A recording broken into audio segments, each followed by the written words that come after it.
기록 2장 12절부터 17절 말씀까지입니다.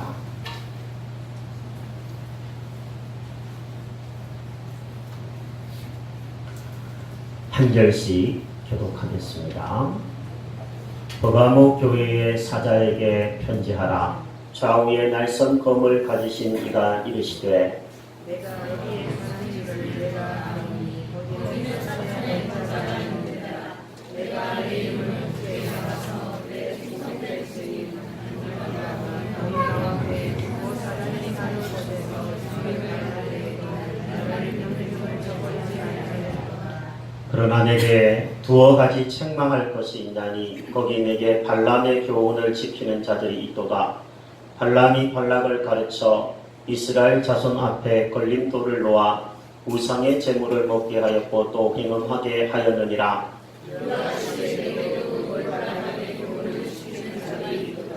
그러므로 회개하라. 그리하지 아니하면 내가 내게 속히 가서 내 입의 검으로 그들과 싸우리라.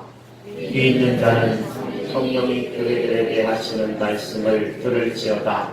이기는 그에게는 내가 감추었던 만나를 주고 또 흰 돌을 줄 터인데 그 돌 위에 새 이름을 기록한 것이 있나니 받는 자밖에는 그 이름을 알 사람이 없느니라. 아멘. 우리는 2017년 시작하면서 제가 이 본문을 중심으로 원래 표를 잡고 진리 위에 굳게 서라 라고 하는 말씀으로 한 해를 시작했습니다. 제가 1년에 새로운 해가 되면 이 계시록에 있는 7교회 중에 한 교회씩을 정하여서 그 교회에 주시는 메시지를 우리 교회에다가 적용하고 그 말씀대로 살아가려고 접목하고 있습니다. 올해를 시작하면서 저는 이 본문으로 3주 연속 여러분들과 말씀을 나누었던 기억이 납니다.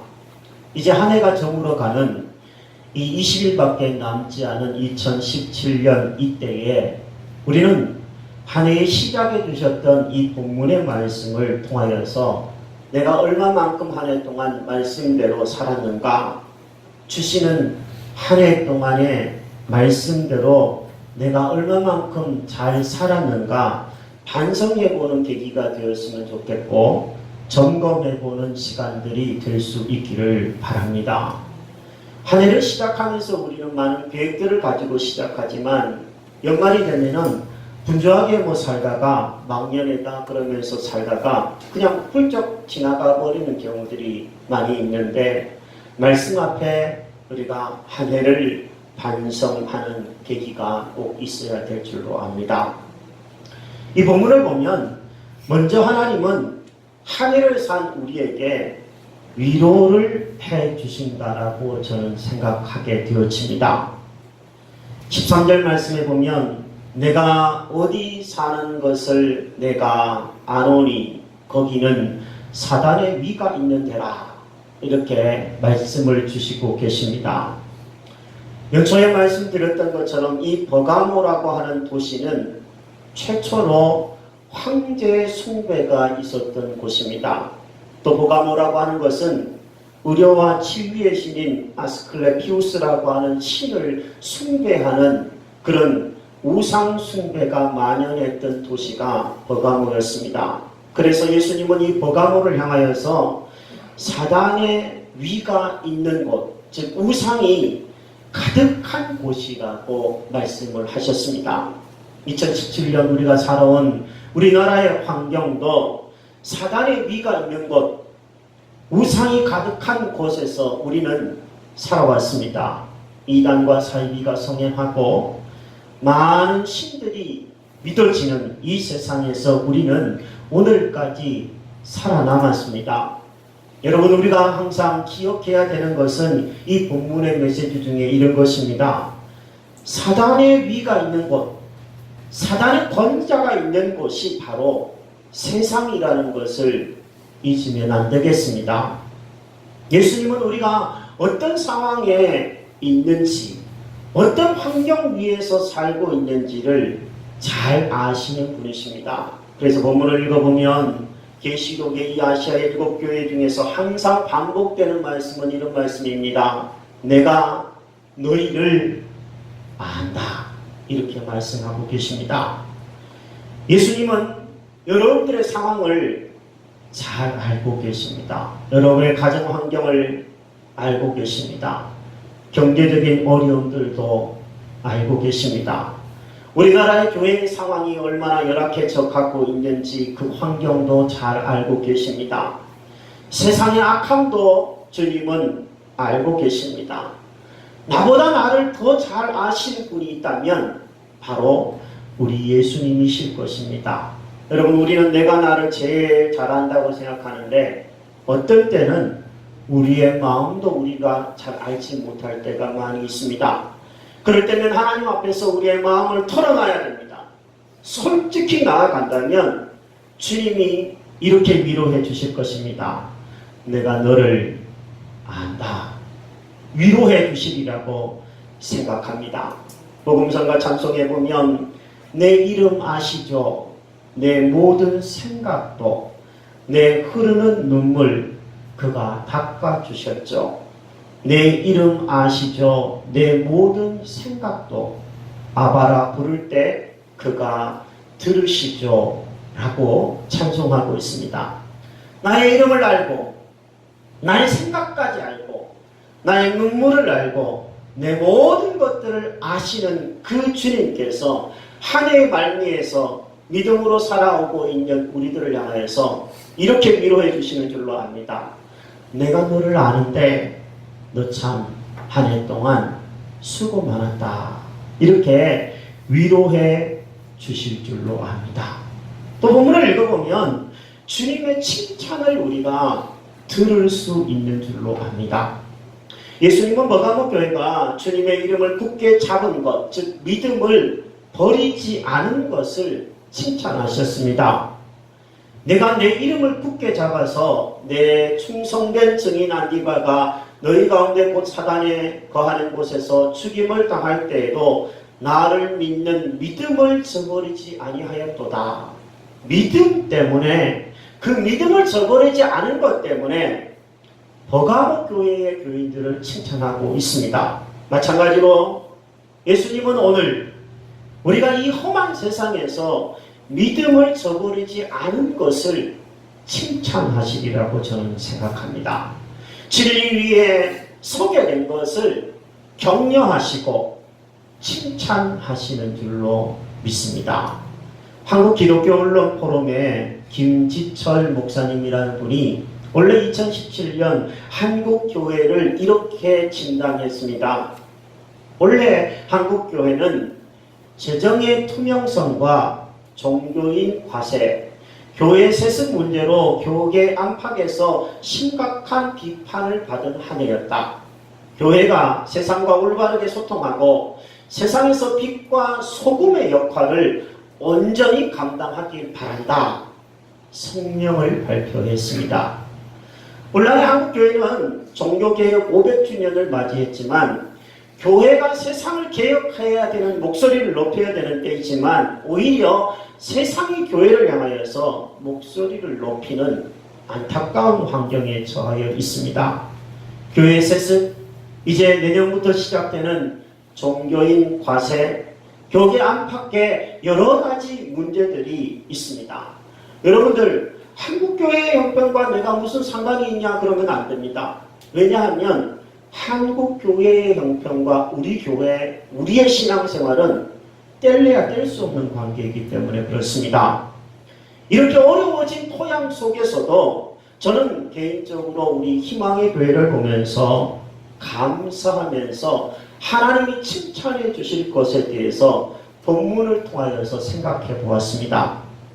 원래 2017년 우리 희망의 교회는 많은 식구는 아니지만 새로운 식구들이 그래도 늘어난 것에 대해서 저는 하나님 앞에서 감사드리게 되어집니다. 특히 원래 우리 희망의 교회 표가 진리 위에 굳게 서라라고 하는 이 본문을 중심으로 표를 정했었는데 한두 분을 제외하고는 모든 성도들이 믿음을 잘 지키며 진리 위에 굳게 서 있는 것을 보고 있기에 저는 또한 하나님 앞에서 감사드리고 있습니다. 방황하고 있는 한두 분도 속히 돌아오게 될 줄로 믿고 기도하고 있습니다.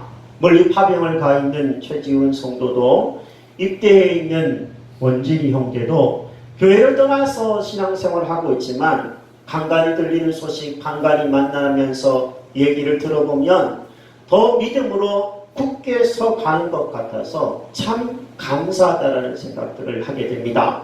우리 예수님은 신앙생활하기 쉽지 않은 환경에서도 진리를 지키고 있고 믿음 위에 서 있는 저와 여러분들을 보면서 이렇게 말씀하실 줄로 압니다.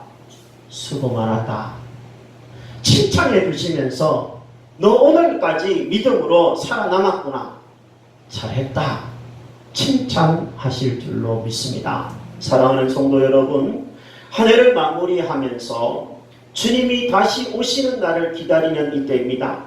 우리 인생 다하는 그날까지 끝까지 예수님의 이름을 놓치지 말고 굳게 잡게 되기를 바랍니다. 우리 인생의 마지막 날이 언제 다가오더라도 믿음을 결코 저버리는 이가 우리 중에는 아무도 없게 되기를 주님의 이름으로 축복합니다. 세상이 흔들리고 주님이 다시 오실 때까지 흔들려도 주님이 다시 오실 때까지 굳게 서서 주님의 칭찬을 다 받게 되는 사람들 우리 모두가 되기를 바랍니다. 찬송 중에 이런 찬송이 있죠. 주님 다시 오실 때까지 나는 이 길을 가리라. 좁은 문 좁은 길 나의 십자가 지고 나의 가는 이 길 끝에서 나는 주님을 보리라. 영광의 내 주님 나를 맞아주시리. 끝까지 믿음을 지키는 자들에게 주님이 칭찬하시며 안아주시리라고 믿습니다. 저와 여러분들이 마지막 순간까지 주님을 만나는 그날까지 진리 위에 굳게 서서 따뜻한 주님의 칭찬을 받게 되는 사람들 다 되기를 주의 이름으로 축복합니다. 그리고 이 본문을 통하여서 저는 한 해를 돌아보면서 우리에게 주님이 무엇보다도 기회를 주고 계시다라고 생각이 들었습니다.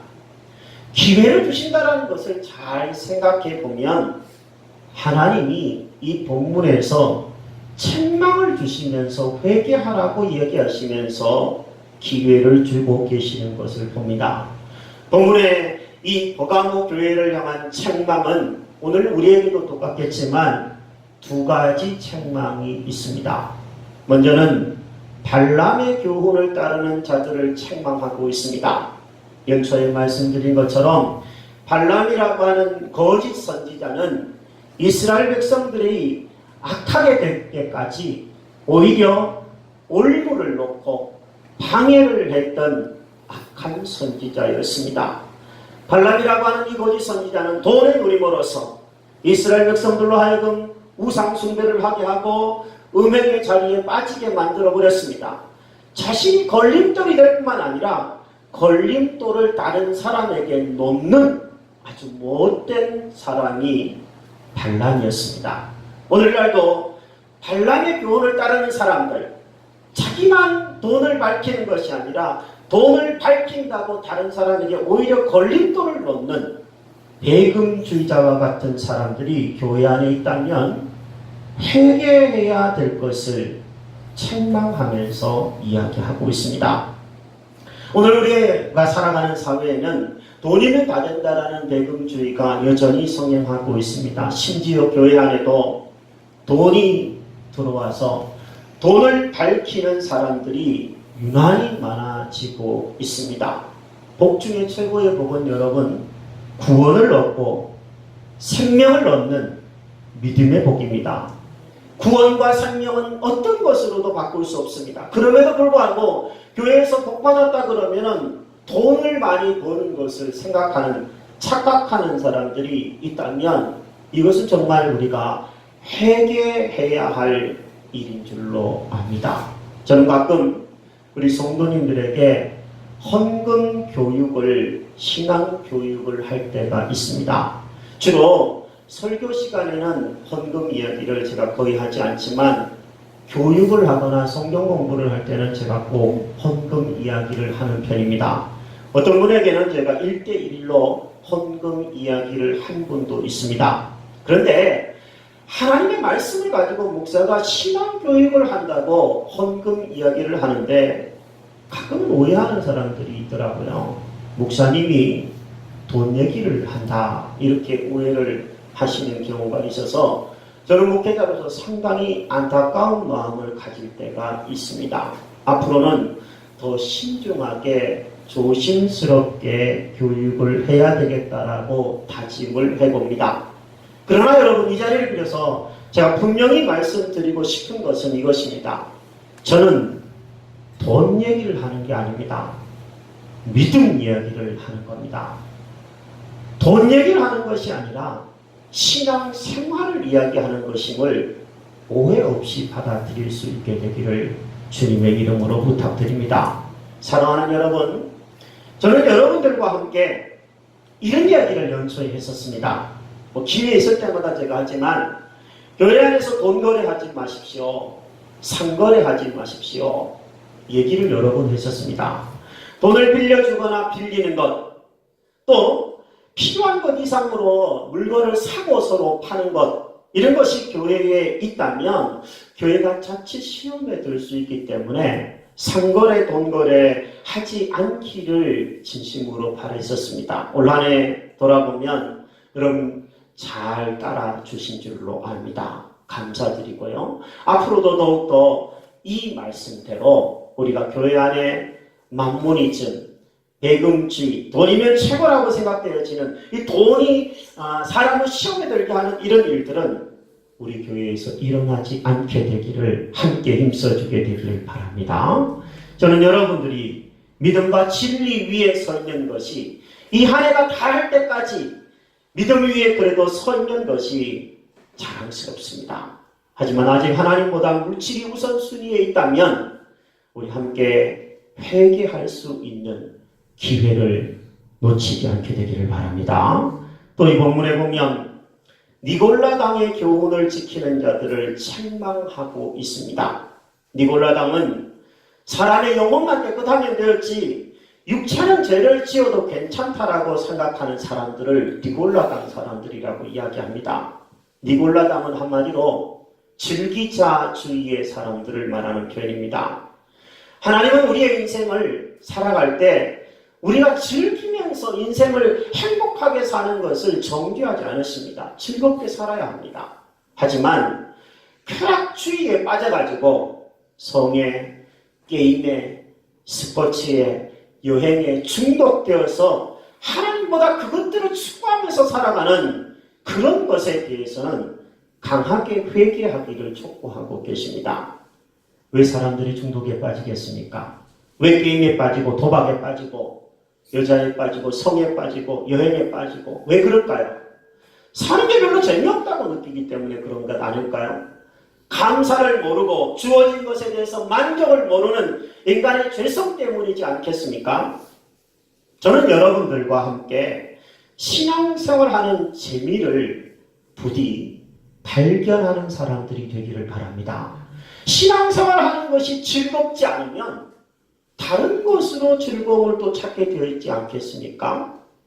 여러분 성경 보는 기쁨, 말씀을 듣는 즐거움, 또 기도하면서 내 마음을 다 털어놓고 하나님이 주시는 평안을 얻는 그 행복, 그것들을 우리가 만약에 누리지 못한다면 세상에서 즐거움을 찾느라고 이리기웃 저리기웃 또 그러지 않겠습니까? 그러다 보면 탐심이 우리의 마음을 사로잡을 수도 있게 되는 줄로 압니다. 우리 주님은 우리 보고 이렇게 말씀하셨습니다. 술 취하지 말아라. 성령의 충만함을 받아라. 술에 주는 기쁨도 있습니다. 먹어보신 분들은 아마 아실 거예요. 그러나 술 취하는 것보다 성령이 충만한 기쁨이 더 크기에 주님이 그렇게 말씀하신 줄로 압니다. 또 우리 주님은 이렇게 얘기하셨습니다. 너희들의 배우자와 행복하게 살아라. 이 사람 저 사람 쳐다보면서 소위 말해서 집적되는 것이 아니라 하나님이 주신 귀한 배우자와 사랑하면서 행복하게 사는 것이 주님의 뜻인 줄로 압니다. 또 우리 주님은 하나님 이외에 다른 신을 섬기면서 여기 기웃 저기 기웃 연말연초가 되면서 내년에 운세가 어떨지 점집에 찾아가고 운세 보는 그런 사람들이 아니라 하나님 한 분만 사랑하는 사람으로서 살아가기를 기대하시는 줄로 압니다. 혹시 여러분 중에 이 해가 가기 전에 정리해야 될 죄는 없는지 한 해의 말미에 하나님과 1대1의 시간으로 회개하며 반성하며 되돌이키는 시간들 가질 수 있게 되기를 바랍니다. 저는 하나님이 이렇게 책망하시는 이유는요, 우리에게 기회를 주시고 있다라는 뜻으로 받아들이게 됩니다. 여러분, 사랑하는 자녀들에게 우리가 가끔 책망할 때가 있잖아요. 불러서 혼을 낼 때도 있고 어떤 때는 매를 댈 때도 있습니다. 그런데 내 자녀가 아니면, 내가 사랑하지 않으면 책망하겠습니까? 이웃집 아이를 데려다 놓고 내가 매를 대거나 책망하는 것은 있을 수가 없는 일입니다. 그러면 큰일 나죠. 사랑하기에, 내가 너무 아끼기에 책망하기도 하고 꾸짖기도 하고 매를 대기도 합니다. 여러분, 하나님이 책망하시는 것은 우리를 사랑하기 때문인 줄로 압니다. 저는 부모님이 돌아가셔서 이제 책망을 들을 사람이 없습니다. 가끔 이렇게 1년을 돌아보면 우리 성도님 중에서 저에게 어떤 부분을 이렇게 지적해 주신 분들이 몇 분 계십니다. 제가 처음에 말을 들을 때는 기분이 별로 좋지는 않더라고요. 뭐 저의 잘못한 것들을 얘기하니까 저 기분이 좋을 리가 있겠습니까? 그런데 뒤돌아보면요, 사랑해서 얘기했구나. 사랑하지 않았다면 그냥 무관심하고 그냥 끝내버릴 수도 있는데 사랑하니까 얘기하셨구나. 받아들이게 되어집니다. 주님의 책망도 마찬가지인 줄로 압니다. 주님이 지금 우리를 만약에 책망하시고 계시는 부분이 있다면 더 잘 믿음으로 살아가고 기회를 주시며 사랑하기에 기회를 주시고 계신 줄로 믿습니다. 아직 한 해가 20일 남았습니다. 여러분, 왜 예수님이 아직까지 오시지 않으셨을까요? 예수님이 성경에 보면 내가 속히 오리라 말씀하셨는데 왜 지금까지 2000년이 지날 동안에 예수님이 오시지 않으셨을까요? 저는 우리에게 회개의 기회를 주고 계시기 때문이라고 생각합니다. 저는 우리가 믿음 생활 더 잘하기를 바라면서 기회를 주고 계신 것으로 이해하게 되어집니다. 여러분, 기회가 주어졌을 때 놓치지 말게 되시기를 바랍니다. 그러므로 회개하라. 올 한해 이제 20여일밖에 남지 않았는데 연말이 되면 뭐 송년회다 여러 모임들이 참 잦을 수 있는데요. 하나님과의 데이트, 하나님과의 약속을 좀 잡으셔서 올 한 해가 넘기 전에 내가 정리해야 될 것들, 회개해야 될 것들, 반성하고 넘어가야 될 것들을 기회를 놓치지 말고 정리하고 회개하고 반성함으로 넘어가는 새해를 맞이하는 여러분과 저가 되기를 바랍니다. 끝으로요, 저는 어느 목사님의 메시지를 들으면서 참 감동을 받은 적이 있습니다. 그 목사님의 메시지 내용 중에 이런 내용이 있더라고요. 이제 겨울이잖아요. 겨울이 되면 아까 우리 이성조 형제가 기도했듯이 만물은 다 죽은 것 같습니다. 나무들을 한번 보십시오. 뭐 이파리 하나 없이, 푸르른 색깔 하나 없이 그냥 다 죽은 것 같은 거예요. 근데 이 겨울에 가장 중요한 역할을 하는 것이 뭐냐면 살아남는 겁니다. 죽지 않는 거예요. 우리 한국교회 상황을 그 목사님은 추운 겨울에다가 비유했습니다. 추운 겨울에는요, 살아남는 게 최고로 해야 되는 일입니다. 여러분, 이 험한 세상에서 믿음이 흔들리기 쉬운 이 세상에서, 유혹도 많은 세상에서, 환경과 형편이 열악해지는 이런 상황에서 우리가 할 수 있는 일이 있다면 믿음으로 살아남는 것입니다. 저는 우리 희망의 교회를 10년 동안 하나님이 살아남게 하신 데에는 하나님의 특별한 섭리가 있고 은혜가 있다고 믿습니다. 10주년을 앞두고 제가 3일 동안 기도원에 올라가서 하나님과 1대1의 시간을 가졌다고 지난주에 말씀드렸습니다. 목회자로서 나의 실수도 돌아보고 교회의 실수도 돌아보았습니다. 저는 이런 기도를 드렸습니다. 하나님, 저와 교회가 연약해서 실수한 것들 있습니다. 그러나 하나님, 똑같은 실수를 반복하지는 말게 해 주시옵소서. 똑같은 실수를 반복하는 것은 고의적인 죄가 될 수도 있지 않겠습니까? 저는 여러분에게 다시 말씀드립니다. 회개는 한 번도 넘어지지 않는 것이 아닙니다. 똑같은 죄와 똑같은 실수로 넘어지지 않으려고 하는 것이 그것이 참 회개한 사람의 모습이라고 믿습니다. 우리 함께 이 17년을 마무리하고 새해를 준비하면서 죄를 회개하고 2018년에는 똑같은 실수를 반복하지 않기로 결단하면서 나아갈 때 하나님이 우리를 도와주실 줄로 믿습니다. 주님이 주시는 이 회개할 수 있는 기회, 얼마 남지 않은 이 2017년의 기회를 잘 붙들어서 아름다운 새해를 맞이하는 우리 모두가 되기를 주의 이름으로 축복합니다. 이 함께